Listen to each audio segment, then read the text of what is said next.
Hey everybody, as you've probably heard by now, the tragic news, former Sooner Jimbo Elrod, dead at the age of 62, car crash on the Turner Turnpike this morning. Two-time All-American, two-time national champion, quite just one of the best defensive players on maybe the best defense OU football has ever seen, and that's saying a mouthful. And you knew him so well. I know you talked about it on your radio show today for 3 hours. Right. Just kind of your initial thoughts when you heard the news. I thought Coach Switzer put it about as perfectly as you could possibly put it. He was an 18-year-old kid at the age of 62. Yeah. He loved life. He enjoyed life. He partied, but he also had a serious side. He was a great family guy. His proud moment was watching his daughter part of the pom-pom squad at OU, and always remarked, you know, she's playing on the same field I played on, that kind of thing. There was not a whole lot of objectivity when it came to the Sooners with Jimbo. You knew it, though. And the one story I love to tell, in fact, we talked about it, earlier in the week, is when we first started doing radio together, he felt like he was a member of the media all of a sudden. And and so he wanted a press pass to the OU game that day and say, okay, Jimbo, we'll get you the pass, you're in, but you got to promise me one thing. There's no cheering in the press box. It won't be tolerated. You just can't do it. You cannot be a fan in the press box if you want to continue getting press passes. Okay, Al, I get it. And the very first play. Oh, what are you doing? What are you doing? And everybody obviously gravitated to Jimbo. Where is this noise coming from? And so that was the end of his press pass days. But he loved the Sooners. He was critical of the defense because, in recent years, sure. But those are the that's why, Coach Switzer he was an 18-year-old kid in an old man's body. Yeah. Coach Switzer also said he was jealous of the hair, which he did. Right. He did. Good-looking guy with the great hair. And, he had a lot to say. Obviously, to be able to host a radio show like he did with you for a couple of years, not every athlete can do that. Just because you know the X's and O's doesn't mean you'll be able to do that. I mean, this was an interesting guy, a larger-than-life personality, really. Yeah, and the one thing I was amazed that never materialized, because being an OU fan, and we know Jim Ross involved in professional wrestling for years and years and years, and I always asked Jimbo, why didn't you get into the WWE or whatever the thing was and he then? Was a great wrestler. Well, in fact, I contend that he loved wrestling more than football. Is that if you can believe that. Never heard that. But he was an all-state wrestler, all-state football player, and he was All-America for OU's football team, but also a great wrestler at college. But I always wondered why Jimbo, with his good looks and his Hollywood presence, absolutely, being from Oklahoma, he could have played the Mickey Mantle routine in the ring kind of thing.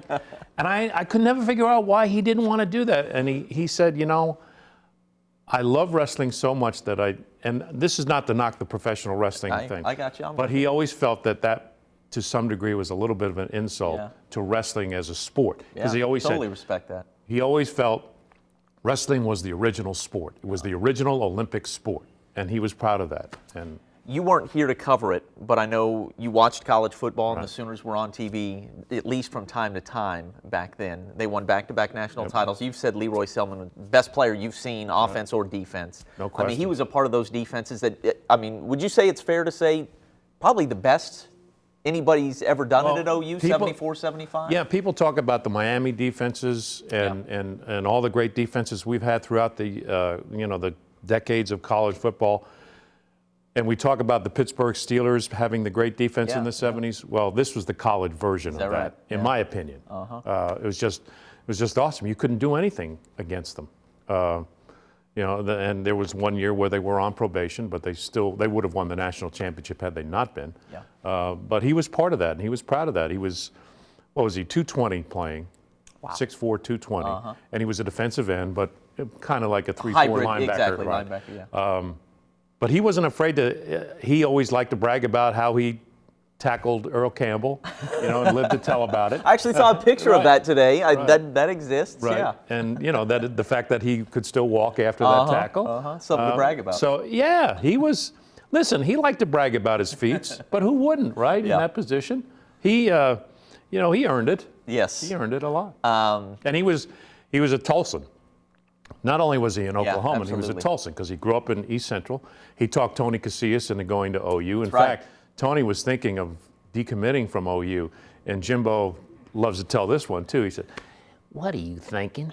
And Casillas kind of got a little scared of him at that point. He figured he'd be in a headlock or something, the Nolan Ryan headlock with a noogie. That worked out well for everybody. Yes, it was good.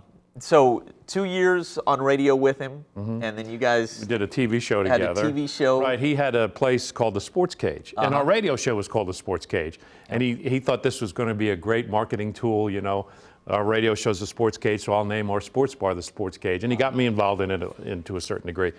But we would tape a TV show on Wednesday nights, and he'd get Coach Switzer to come on. Or I remember we had Teddy Lehman on a few times, and Trent Smith, and guys that he would take skiing during the weekends on Grand Lake and all that other good stuff. So we had a blast doing that stuff. And you're such a fan of sports, like legitimate. There's not cynicism. I mean, you got a sense of humor about it sometimes, but you know what I mean? You're a fan, and it seems like he was the same way. Oh. Was there a connection there just because there was, like you said, 18-year-old forever, according to Switzer? Kind of when it came to sports, it seemed like you guys probably connected that way. Absolutely. And I knew he wasn't going to be objective, and I would dig him about that a little bit.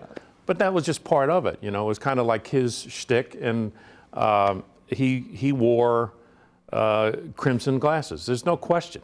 But he wouldn't shy away from that because he was proud of that legacy, and he was proud of OU, and he wasn't proud of this defense, the way they're playing right now. But we would sit around and have a beer or two, and talk about things and laugh like crazy, and the next thing you know, it's 2 a.m. and closing time kind of thing. So from that standpoint, it was. I'll never forget. We were at his house for a Christmas party, and my wife and I were there, and we had this working relationship going, and and he felt he was teaching me about football, which he was, and I was teaching him about the radio business.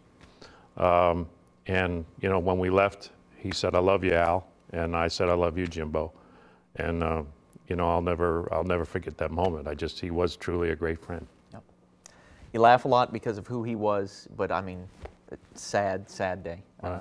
Sooner legend who I think was larger than life. So Jimbo Elrod, age 62. Big Al, thank you so much. Yep. Thank you.